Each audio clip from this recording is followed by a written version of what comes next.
गुलजार एक मशहूर गीतकार, शायर, लेखक और निर्देशक हैं। उनका वास्तविक नाम संपूर्ण सिंह कालरा है।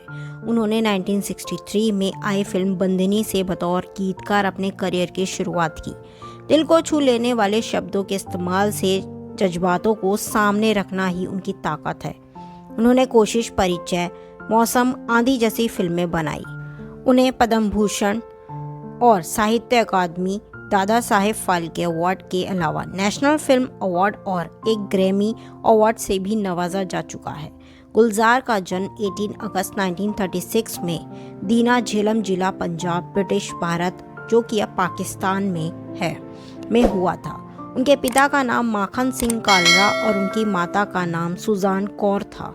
गुलजार अपने पिता की दूसरी पत्नी के इकलौती संतान थीं। बचपन में ही गुलजार की मां का देहांत हो गया था। देश के विभाजन के वक्त उनका परिवार पंजाब के अमृतसर में आकर बस गया। वहीं गुलजार साहब मुंबई चले आए। मुंबई आकर उन्होंने एक गैरेज में बतौर मैकेनिक काम करना शुरू कर दिया। वह खाली समय में शौकिया तौर पर कविताएं लिखने लगे। इसके बाद उन्होंने गैरेज का काम छोड़ हिंदी सिनेमा के मशहूर निर्देशक बिमल रॉय, ऋषिकेश मुखर्जी और हेमंत कुमार के सहायक के रूप में काम करने लगे। उनका विवाह अभिनेत्री राखी गुलजार के साथ हुआ था, लेकिन उनकी एक ही बेटी है।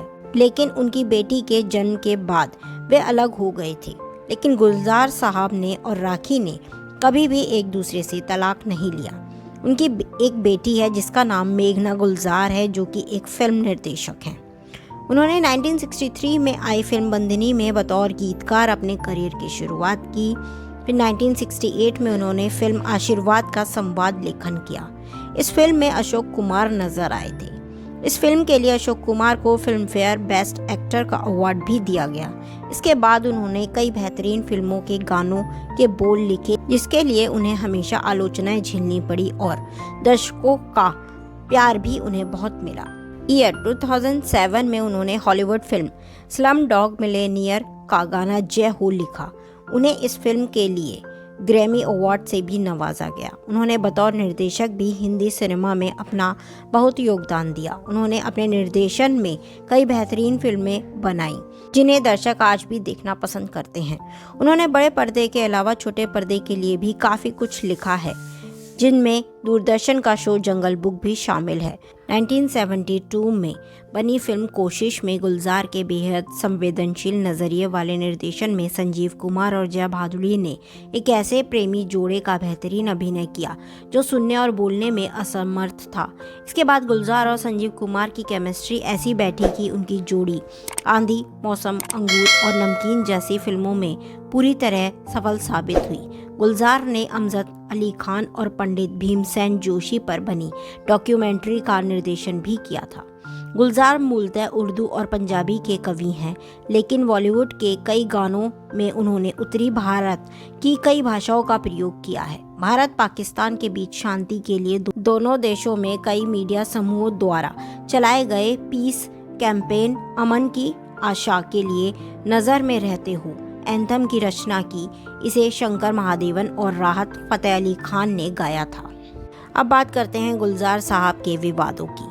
70 के दशक के मध्य में आपातकाल के दौरान उनकी फिल्म आंधी विवादास्पद हो गई, क्योंकि फिल्म में नायिका का चरित्र तत्कालीन सत्तारूढ़ प्रधानमंत्री इंदिरा गांधी के समान था, जिसके चलते वह फिल्म विवादों में रही। ईयर 2010 में एक समारोह के दौरान गुलजार चेतन भगत के ऊपर भड़क उठे।